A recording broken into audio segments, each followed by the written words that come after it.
बिस्मिल्लाहिर्रहमानिर्रहीम। अस्सलाम वालेकुम। वेलकम टू मेरे घर के जायके। आज मैं आपके लिए बहुत मजेदार आलू बुखारे की शरबत की रेसिपी लेकर आई हूँ, जिसके लिए मैंने आधा किलो आलू बुखारे ले लिए थे, 1 लीटर पानी डाल दिया था और हम इसको अच्छे से पकने देंगे। जैसे एक बॉयल आ जाएगा, मैंने इसके अंदर 1 कप चीनी ऐड कर दी है। चीनी आप अपने हिसाब से कम ज्यादा कर सकते हैं।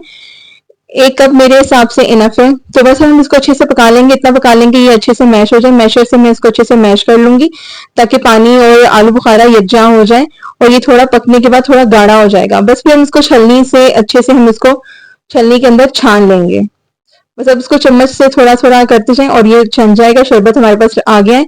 अब मैंने 2 नींबू लिए थे, जिसका जूस मैं इसके अंदर ऐड कर दूंगी। इसके अंदर थोड़ा सा काला नमक और ज्यादा सारी बर्फ, बस इसके अलावा इसमें और कुछ नहीं जाएगा।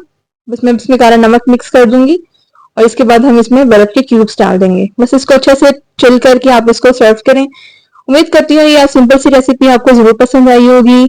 जरूर ट्राई कीजिएगा। Thanks for watching. Allah Hafiz.